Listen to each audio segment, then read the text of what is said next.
Hello friends, welcome to Bangera's cooking channel. ಇವತ್ತಿನ ರೆಸಿಪಿಲಿ ನಾನು ಮ್ಯಾಂಗ್ಳೂರ್ ಸ್ಪೆಷಲ್ ನೀರು ದೋಸೆ ಮಾಡ್ತಾ ಇದ್ದೇನೆ. ನೀರು ದೋಸೆ ಮಾಡೋದು ತುಂಬ ಸುಲಭದಲ್ಲಿ ಮಾಡುವಂತಹ ಬ್ರೇಕ್ಫಾಸ್ಟ್. ಹೆಚ್ಚಾಗಿ ಮ್ಯಾಂಗ್ಳೂರಲ್ಲಿ ತಿಂಡಿ ಏನು ಅಂತ ಕೇಳಿದರೆ ನೀರು ದೋಸೆ. ಅದನ್ನು ಹೇಗೆ ಮಾಡೋದು ಅಂತ ನೋಡುವ ಫ್ರೆಂಡ್ಸ್. ನೋಡಿ, ನಾನು ಬೆಳ್ತಿಗೆ ಅಕ್ಕಿಯನ್ನು ರಾತ್ರಿ ನೆನೆ ಹಾಕಿಟ್ಟಿದ್ದೆ. ಬೆಳಿಗ್ಗೆ ಈಗ ಮಾಡ್ತಾ ಇದ್ದೇನೆ. ನಿಮಗೆ ಅಕ್ಕಿ ಎಷ್ಟು ಬೇಕು ನೋಡಿ ಹಾಕ್ಬೋದು. ನಾನು ಒಂದು ಕಾಲು ಸೇರಷ್ಟು ಹಾಕಿದ್ದೇನೆ ಅಕ್ಕಿ. ನೋಡಿ, ಇದನ್ನು ಈಗ ಫೈನಾಗಿ ರುಬ್ಕೊಳ್ಬೇಕು. ಇದು ಒಳ್ಳೆ ಫೈನಾಗಿ ರುಬ್ಕೊಳ್ಬೇಕು. ಒಂಚೂರು ಕೂಡ ತರಿ ಇರಬಾರ್ದು, ಆ ಥರ ರುಬ್ಕೊಳ್ಬೇಕು. ಒಂಥರ ತರಿ ಇದ್ದರೆ ದೋಸೆ ಚೆನ್ನಾಗಿ ಬರೋದಿಲ್ಲ.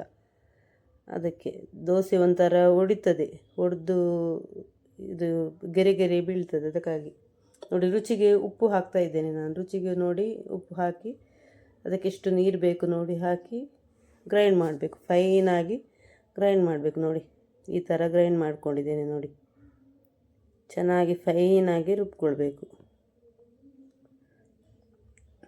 ನೋಡಿ, ಇದನ್ನು ನಾನು ಬೇರೆ ಇದಕ್ಕೆ ಇದು ಮಾಡ್ತಾ ಇದ್ದೇನೆ.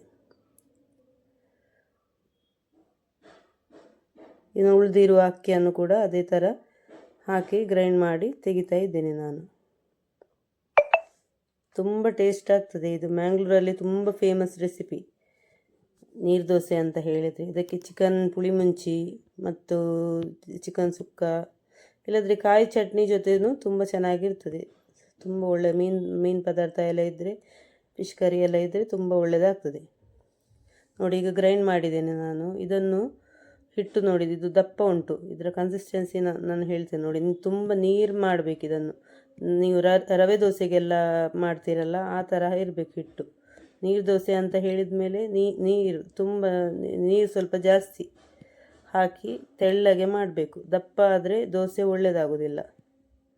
ರವೆ ದೋಸೆಗೆಲ್ಲ ನೀವು ಮಾಡ್ತೀರಲ್ಲ, ಅದೇ ಥರ ನೋಡಿ. ಈ ಥರ ಇರಬೇಕು. ಈ ಕನ್ಸಿಸ್ಟೆನ್ಸಿಯಲ್ಲಿ ರುಬ್ಕೊಳ್ಬೇಕು. ಈಗ ದೋಸೆ ಮಾಡೋದು ನೋಡುವ ನಾವು. ನೋಡಿ, ಒಂದು ಎಣ್ಣೆ ತಗೊಂಡಿದ್ದೇನೆ, ತೆಂಗಿನ ಎಣ್ಣೆ. ಒಂದು 4 ಸ್ಪೂನಿಗೆ ನಾನು ನೀರುಳ್ಳಿಯನ್ನು ಈಗ ಚುಚ್ಚಿ ಇಟ್ಟಿದ್ದೇನೆ, ಇದರಲ್ಲಿ ಎಣ್ಣೆ ಹಾಕಲಿಕ್ಕೆ ಅಂತೇಳಿ. ನೋಡಿ, ಈ ಥರ ಪ್ಯಾನ್ಗೆ ಎಣ್ಣೆ ಹಾಕಲಿಕ್ಕೆ. ನೋಡಿ, ಎಣ್ಣೆ ಹಾಕಿ ದೋಸೆಯನ್ನು ಒಯ್ಯೋದು ತೋರಿಸ್ತೇನೆ ನೋಡಿ. ನೋಡಿ, ಈ ಥರ ತೆಳ್ಳಗೆ ಒಯ್ಯಬೇಕು. ನೋಡಿ, ಈ ಥರ ಎಲ್ಲೆಲ್ಲ ಗ್ಯಾಪ್ ಉಂಟು ನೋಡಿ, ಅಲ್ಲಿ ಈ ಥರ ಹಾಕಬೇಕು. ನೋಡಿ, ಹಿಟ್ಟು ತುಂಬ ಟೇಸ್ಟ್ ಆಗ್ತದೆ ಫ್ರೆಂಡ್ಸ್. ಇದು ನೀರು ದೋಸೆ ಮಾಡಲಿಕ್ಕೂ ತುಂಬ ಸುಲಭ. ನೋಡಿ, ಹೀಗೆ ಓಪನ್ ಮಾಡಿದ ಮೇಲೆ ಆಗಲೇ ನಾವು ದೋಸೆ ತೆಗಿಬಾರ್ದು. ಒಂದು ಸ್ವಲ್ಪ ಹೊತ್ತು ಬಿಡಬೇಕು. ನೋಡಿ, ಸೈಡೆಲ್ಲ ಬಿಟ್ಕೊಂಡು ಬರ್ತದೆ. ಸೈಡೆಲ್ಲ ಒಂದು ನಿಮಿಷ ಇಡಬೇಕು ಮುಚ್ಚಳ ತೆಗೆದ ಮೇಲೆ. ನೋಡಿ, ಆಮೇಲೆ ಅದೇ ಎದ್ದು ಬರ್ತದೆ. ನೋಡಿ, ಈ ಥರ ಮಡಚಿ ತೆಗೆದ್ರೆ ಆಯಿತು. ತುಂಬ ಸುಲಭ ಮಾಡೋದು. ನೋಡಿ, ಮತ್ತೆ ತೋರಿಸ್ತೇನೆ ನಾನು. ನೋಡಿ, ಈ ಥರ ಎಣ್ಣೆ ಹಚ್ಚೋದು. ಹಿಟ್ಟು ಆದಷ್ಟು ತೆಳ್ಳಗಿರಬೇಕು, ತುಂಬ ದಪ್ಪ ಇರಬಾರ್ದು ಹಿಟ್ಟು ದಪ್ಪ ಆದರೆ ಒಳ್ಳೆಯದಾಗೋದಿಲ್ಲ. ನೋಡಿ, ಈ ಥರ ಒಯ್ಯಬೇಕು. ನೋಡಿ,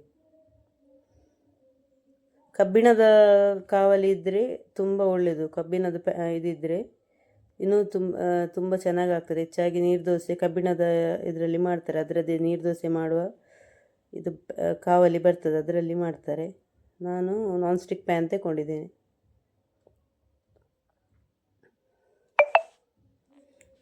ನೋಡಿ, ಈ ಥರ ಮಡಚಿ ತೆಗೆದ್ರೆ ಆಯಿತು. ಇದು ಕೆಲವರು ತೆಂಗಿನಕಾಯಿ ಹಾಕ್ತಾರೆ. ತೆಂಗಿನಕಾಯಿ ಹಾಕಿದರೂ ತುಂಬ ಒಳ್ಳೆ ರುಚಿಯಾಗಿ ಬರ್ತದೆ. ಸ್ವಲ್ಪ ಈಗ ನಾವು ರುಬ್ಕೊಳ್ಳುವಾಗನೇ ಅಕ್ಕಿಗೆ ತೆಂಗಿನಕಾಯಿ ಹಾಕಿ ರುಬ್ಕೊಂಡ್ರೆ ಒಳ್ಳೆ ಟೇಸ್ಟ್ ಆಗ್ತದೆ ಇನ್ನೂ ಸಹ. ಆದರೆ ನಾವು ಹೀಗೆ ಮಾಡೋದು, ತೆಂಗಿನಕಾಯಿ ಹಾಕೋದಿಲ್ಲ. ಖಾಲಿ ಅಕ್ಕಿ ಹಾಕಿ ಮಾಡೋದು, ನಮಗೆ ಒಳ್ಳೆಯದಾಗ್ತದೆ. ತುಂಬ ರುಚಿ. ಕಾಯಿ ಚಟ್ನಿ ಜೊತೆ ಎಲ್ಲ ತುಂಬ ಒಳ್ಳೆಯದಾಗ್ತದೆ ನೀರು ದೋಸೆ. ಚಿಕನ್ ಕರಿ, ಚಿಕನ್ ಪುಳಿ ಮುಂಚಿ ಎಲ್ಲ ಇದ್ದರೆ ಒಳ್ಳೆ ಕಾಂಬಿನೇಷನ್.